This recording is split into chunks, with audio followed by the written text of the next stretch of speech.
Hi, I am Raj Kumar, known as Dev Sir. Today, I will discuss second law of motion, means Newton's second law of motion. Here is the concept. Newton's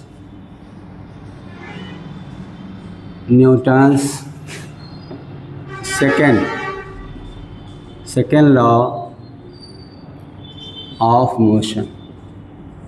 short में बोलेंगे second law, क्या बोलेंगे इस तरह short में क्या बोलेंगे second law बोलेंगे, means Newton second law of motion. तो it's gives measure of force, it gives measure of force. यह जो लॉ है फोर्स का मेजरमेंट देगा कितना नेट फोर्स किसी ऑब्जेक्ट पर एक्ट क्या है, एक्ट कर रहा है, क्या कर रहा है, एक्ट कर रहा है. यहाँ पर हम फोर्स का मैग्नीट्यूड निकालेंगे. डायरेक्शन वही होगा जो एक्सेशन का डायरेक्शन होगा, दोनों का सेम डायरेक्शन होगा. लेकिन 9 में वेक्टर का सिलेबस नहीं है तो हम लोग पढ़ेंगे मैग्नीट्यूड ऑफ फोर्स. क्या पढ़ेंगे, मैग्नीट्यूड ऑफ फोर्स. क्लियर बात है.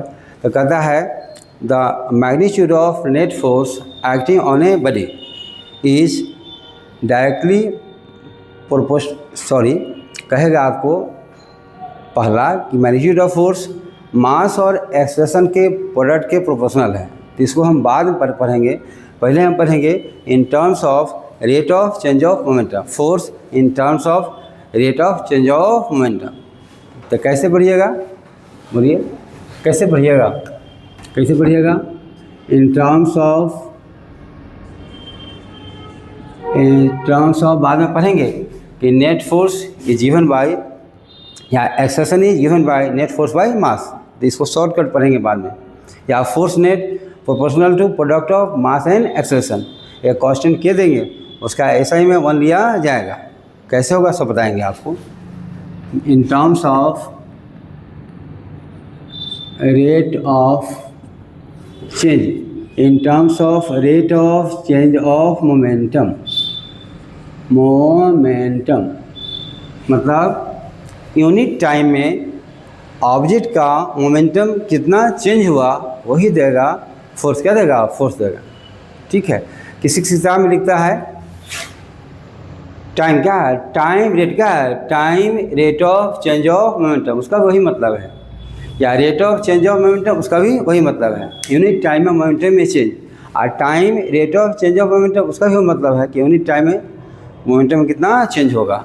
तो हम लोग स्टेटमेंट इसको लिखने जा रहे हैं. क्या करेंगे, the rate of change of momentum या time rate of change of momentum of an object is directly proportional. Directly मतलब एक बढ़ेगा तो दूसरा बढ़ेगा, एक घटेगा दूसरा घटेगा. इसको बोलते हैं डायरेक्टली. क्या है, directly to the net force applied on the object and the change in momentum takes place in direction of force.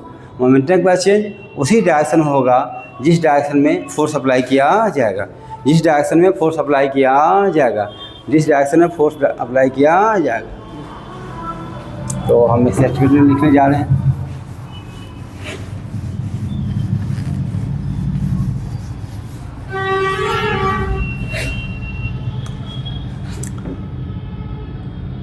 It states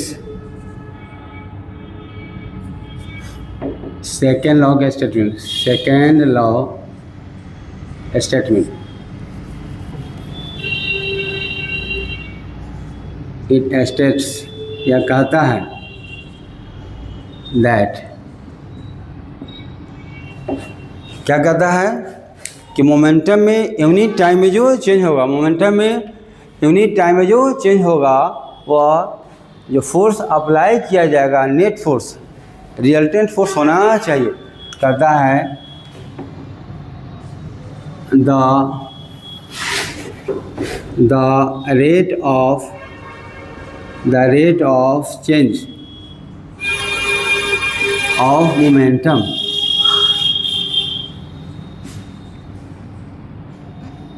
कई साल से पढ़ा रहा हूँ, कितना 100 बार इसको पढ़ाया. ये वीडियो बना रहा हूँ पहला बार.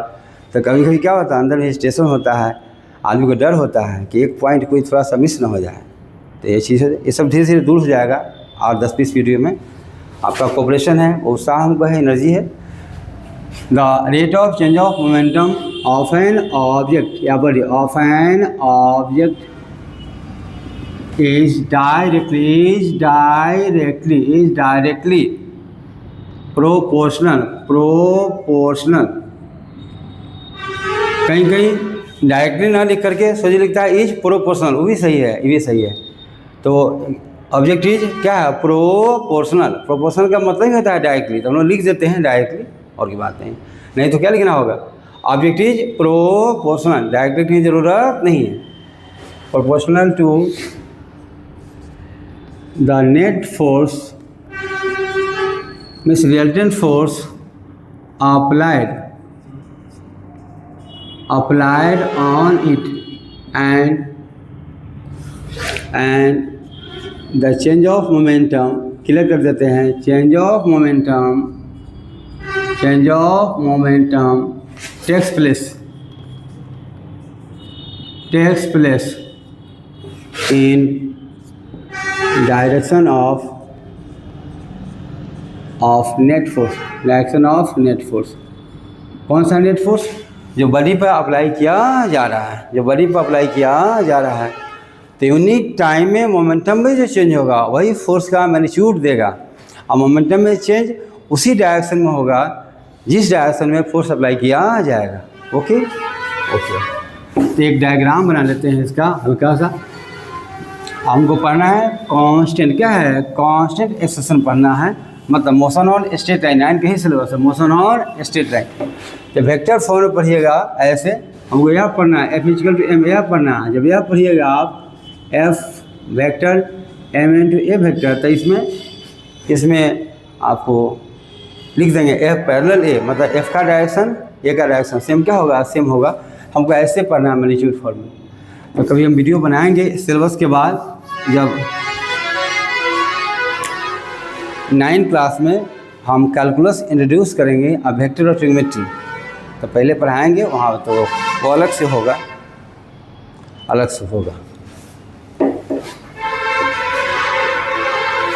यहाँ से बोर्ड चेंज हो जाएगा, डेरा पर चल जाएंगे, यहाँ बहुत साउंड आता है, तो कल उम्मीद है कि लगा देंगे बोर्ड पर, तो परसों से इस नॉइज इतना नहीं आएगा। एक फिगर देख लीजिए डायग्राम, यह कैसा है, स्ट्रेट पाथ है, डायरेक्शन में चेंज नहीं होगा। एक बॉडी है, इसका मास m है, इस पर हमने लगा दिया F क्या है, नेट फोर्स है। इसने क्या किया, एक्सेशन ने एक कांस्टेंट, क्या है, कांस्टेंट एक्सेशन प्रोड्यूस कर दिया है। और मानिए यहाँ टाइम कितना है, 0 है, t टाइम के बाद बॉडी यहाँ आ गया है, वेलोसिटी v हो गया है, और टाइम क्या हो गया है, t क्या हो गया है।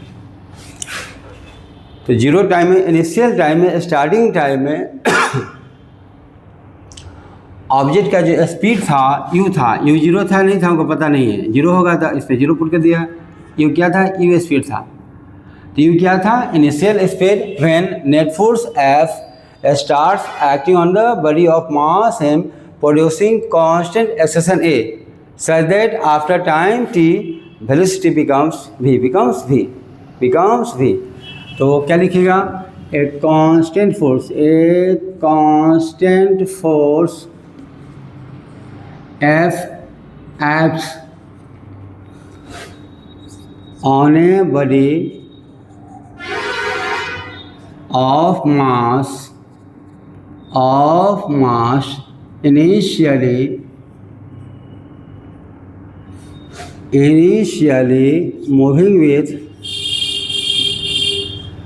with a speed u such that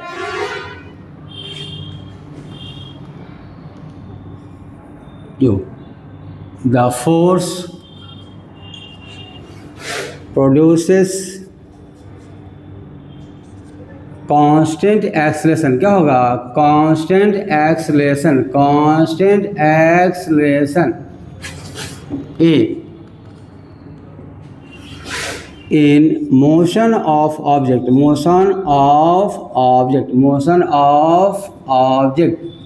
तो एक्सेलरेशन प्रोड्यूस करेगा तो वेलोसिटी चेंज क्या होगा, चेंज जाएगा, such that its velocity changes from u to v in time t।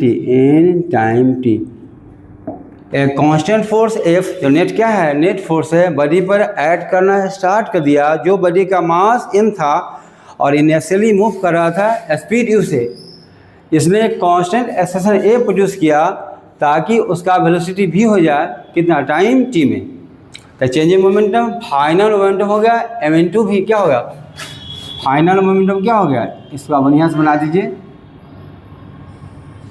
Final momentum m × v, initial m × u, दोनों के डायरेक्शन सेम है, तो चेंज होगा फाइनल माइनस इनिशियल, और टाइम से डिवाइड कर दिया जाएगा तो हो जाएगा time rate of change of momentum, चाहे change in momentum per unit time. तो यहाँ पर सेकेंड लॉ लगा दिया जाएगा।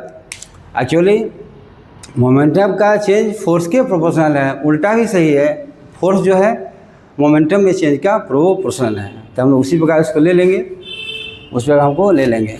तो ऐसा रहे P final minus P initial by time proportional force, यह है स्टेटमेंट। पलट दीजिएगा, ये प्रोपोर्शन वो भी सही है, तो लोग वही लेने जा रहे हैं।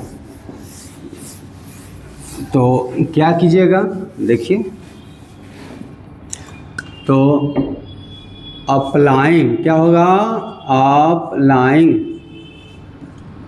सेकेंड लॉ क्या होगा, F क्या होगा, F क्या होगा, प्रोपोर्शनल किसका, rate of change of momentum,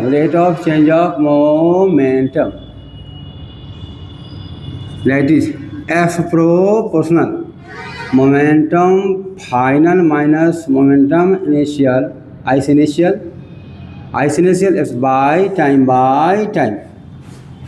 T time में कितना, देखिए टी टाइम में कितना चेंज है, टी टाइम में चेंज है P final minus P initial. Unit time में क्या होगा, टी से डिवाइड होगा, डिवाइड हो जाएगा। तो टी टाइम में इतना मोमेंटम में चेंज है, यूनिट टाइम में जैसे 10 कलम का दाम 50 रुपया है, 1 कलम का 10 से डिवाइड कर दिया जाएगा। तो टी टाइम में इतना चेंज है मोमेंटम में, कितना, momentum final minus momentum initial. तो यूनिट टाइम में टी से डिवाइड कर दिया जाएगा। क्या किया, टी से डिवाइड कर दिया जाएगा। यही सेकेंड लॉ आपका हो गया। तो अब क्या होगा बताइए, अब इसका वैल्यू पुट कर देंगे, क्या पुट कर, वैल्यू पुट कर दिया जाएगा, that is F proportional mv minus mu, यह फाइनल है। फाइनल मोमेंटम क्या है, मास गुने वेलोसिटी, स्पीड, वेक्टर फॉर्म में स्पीड। ये क्या होगा, बोलिए, final mv initial mu by time, that is F proportional m constant लेंगे, v minus u by time, यह हो गया एक्सेलरेशन। क्या होगा, acceleration, that is F proportional m × a। यही दूसरा स्टेटमेंट हो जाएगा। सेकेंड स्टेटमेंट क्या होगा, Newton second law, net force acting on a body is क्या होगा, proportional to the product of mass and acceleration, या acceleration equals net force by mass. Second law ऐसे भी कह सकते हैं, net force proportional m × a।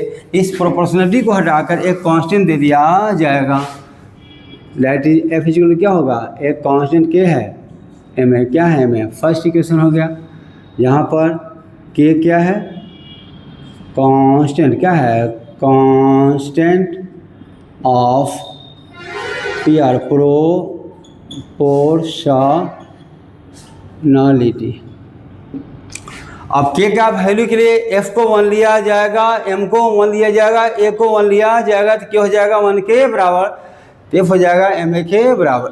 कैसे, unit force क्या होगा, यूनिट फोर्स SI में क्या हो जाएगा, 1 न्यूटन यूनिट फोर्स, CGS में 1 डाइन क्या होगा, यूनिट फोर्स, SI में क्या हो जाएगा, 1 क्या होगा, 1 न्यूटन क्या हो जाएगा, यूनिट फोर्स।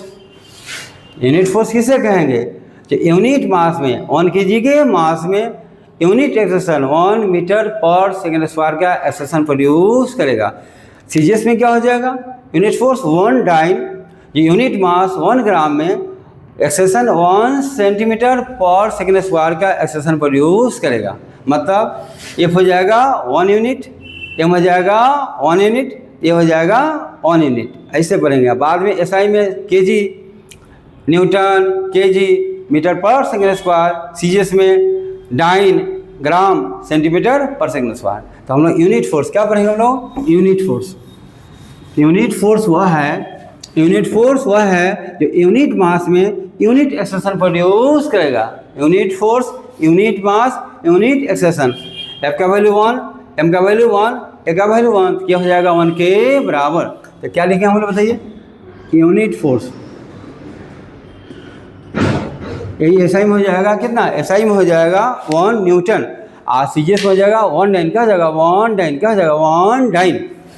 तो क्या होगा बताइए, प्रोड्यूसेस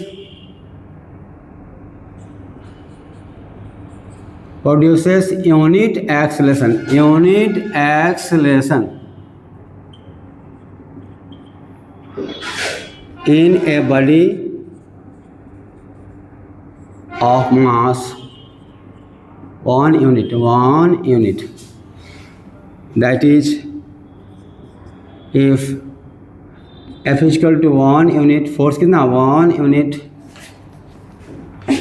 मास कितना हो जाएगा 1 यूनिट, एक्सेलेरेशन कितना हो जाएगा 1 यूनिट,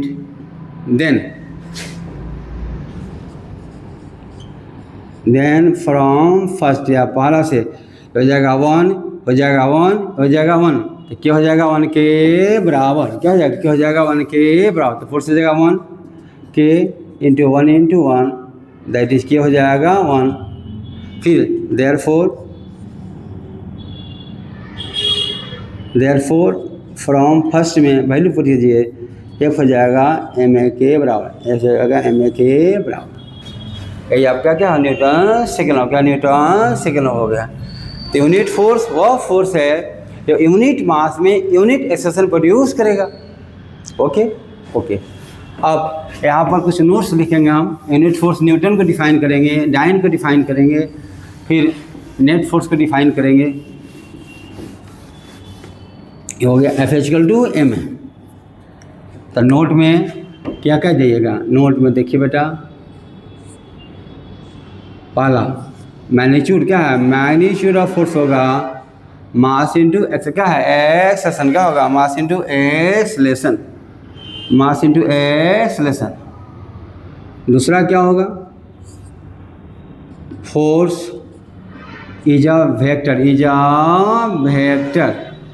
क्वांटिटी, मतलब इसमें मैग्नीट्यूड भी होगा, डायरेक्शन भी होगा, और क्या होगा ट्रायंगल लॉ को ओबे करेगा एडिशन में। वेक्टर का लॉ है एडिशन का, उसको ओबे करेगा।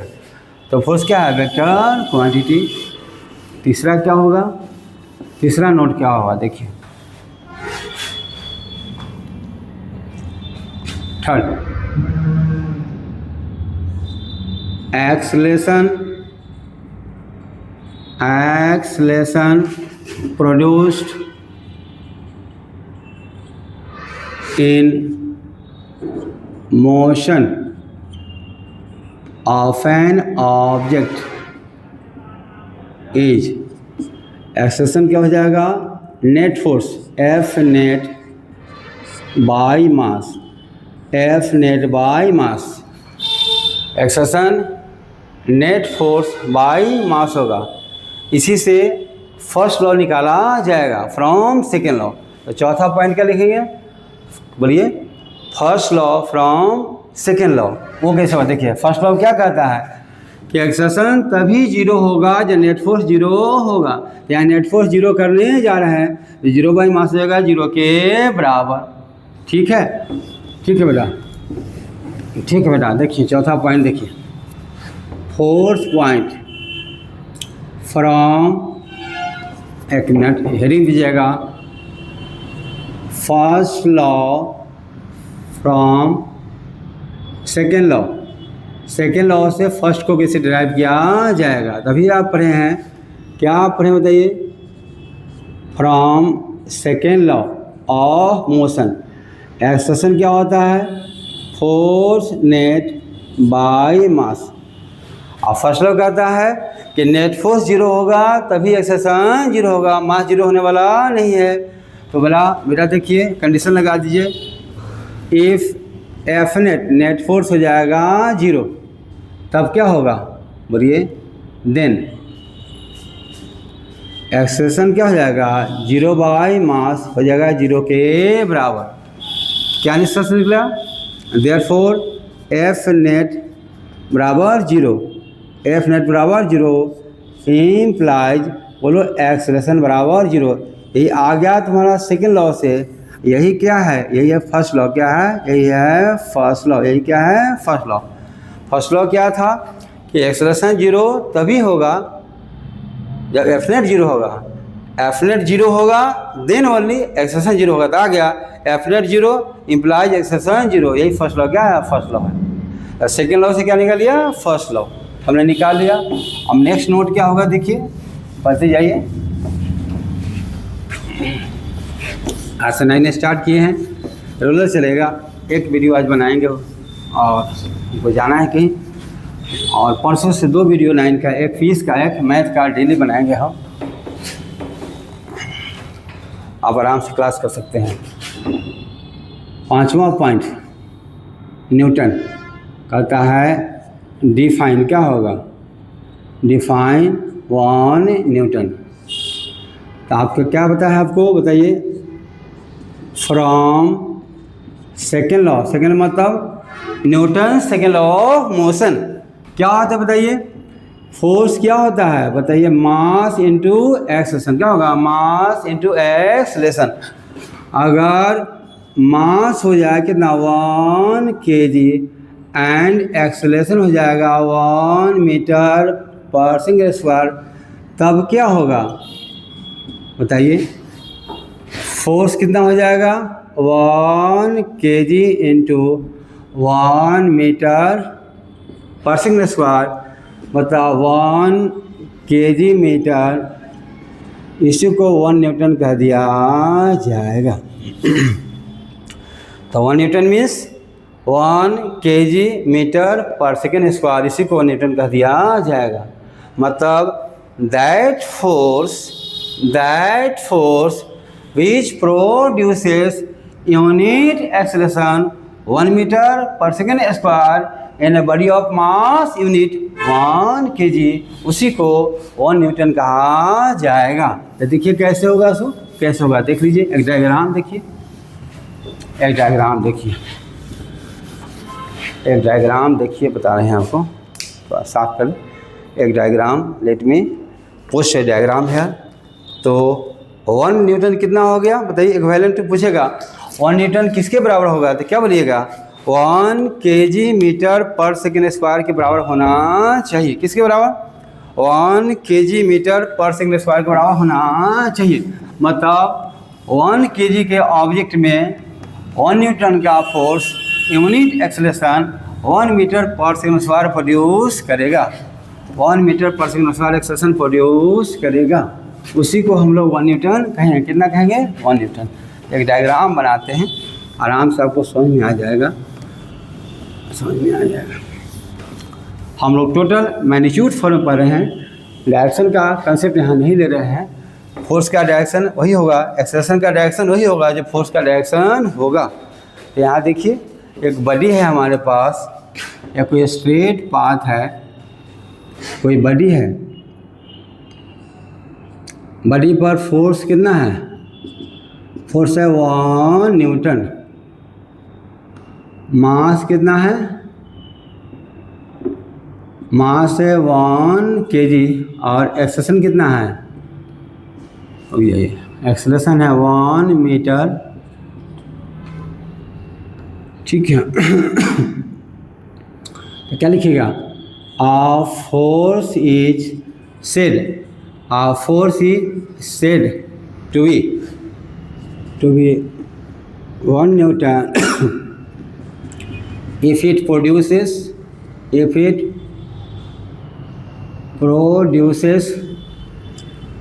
an acceleration of and acceleration of 1 metre per second square 1 metre per second square 1 metre per second square in a body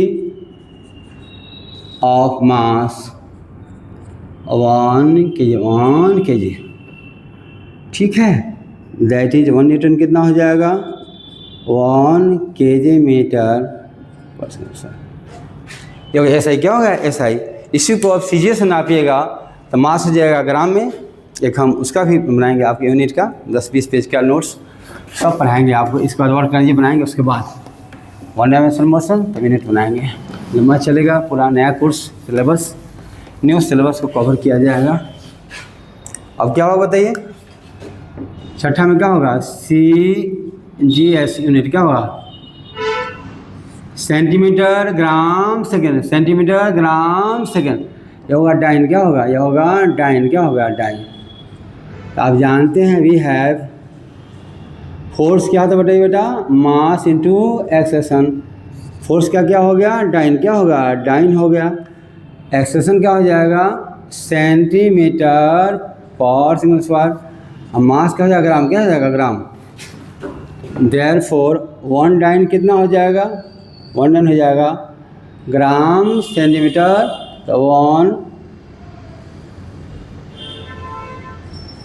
1 gram centimetre per second square 1 dyne कहा जाएगा।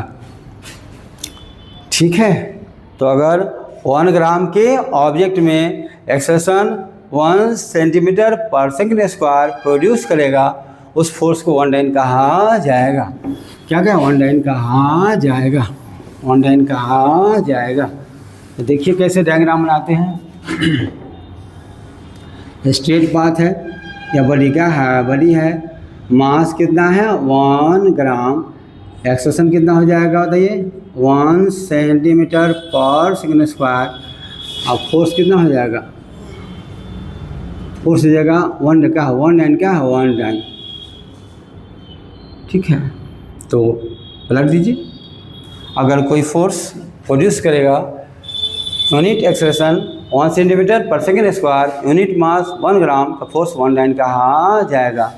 तो 1 dyne is that force which produces an acceleration of 1 centimeter per second square in a body of mass 1 gram। ठीक लिखिए बताइए। तो क्या होगा hence HEN hence 1 dyne is that force क्या है that force is that force which produces an acceleration of 1 centimeter per second square in a body of mass 1 gram।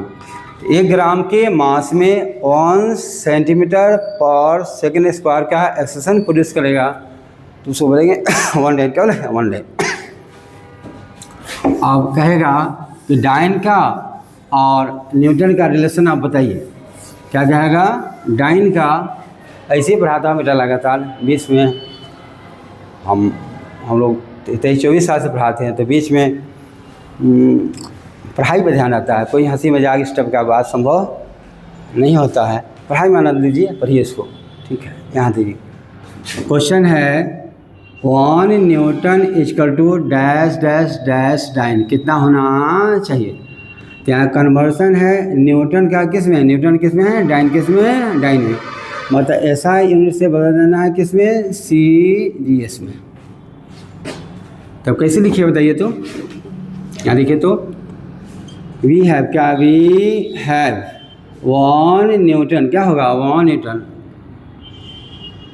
कितना होगा 1 kg metre per second square. 1 kg कितना हो जाएगा, CGS में kg को ग्राम में चेंज कर, CGS में kg को ग्राम में चेंज कर दिया जाएगा, मीटर को सेंटीमीटर में चेंज कर दिया जाएगा। तो कितना हो जाएगा 1000 10⁻³ ग्राम हो गया। Metre 10⁻² centimetre, 1 metre 100 centimetre. और यह जो का त्यों है सेकेंड का टाइम का यूनिट किसी भी सिस्टम में SI हो, FPS हो, MKS हो, सब में क्या होगा सेकेंड ही होता है। तो कितना हो जाएगा 10⁵ का 5 ग्राम सेंटीमीटर। इसी को डाइन क्या बोलते हैं, इसी को डाइन। तो हो जाएगा 10⁵ डाइन क्या होगा, डाइन हो जाएगा। आगे आपको देयरफॉर 1 न्यूटन इक्वल हो जाएगा 10⁵ डाइन, आपका प्रूफ हो गया। 1 डाइन कितना न्यूटन, इसे डिवाइड कर दिया जाएगा। नाउ 1 डाइन कितना हो जाएगा न्यूटन बताइए, हो जाएगा 1 न्यूटन बाई क्या होगा 10⁵ ना होगा। 5 से डिवाइड कर दिया जाए, ऊपर जा जाएगा माइनस, नीचे प्लस है तो ऊपर माइनस। तो कितना होगा 10⁻⁻5 न्यूटन, ये आ गया 1 न्यूटन 10⁻⁵ डाइन, 1 डाइन 10⁻⁻5 डाइन। सारा कन्वर्सन हमने आपको बता दिया है। यहाँ तक कि सेकेंड लॉ से फर्स्ट लॉ भी हमने निकाल लिया है, सेकेंड लॉ से फर्स्ट लॉ हम लोग निकाल दिया है। अब क्वेश्चन आएगा कि कोई ऑब्जेक्ट रेस्ट क्या है, रेस्ट में है, तो फोर्स लग रहा है कि नहीं लग रहा है। क्वेश्चन है ये ऑब्जेक्ट है या क्या है, रेस्ट में है, क्या है, एक कोई बॉडी है रेस्ट में है, तो इस पर एफनेट कितना होना चाहिए, एफनेट कितना होना चाहिए। तो बॉडी क्या है, रेस्ट में है। तो दो तरीक़ा से कर सकते हैं।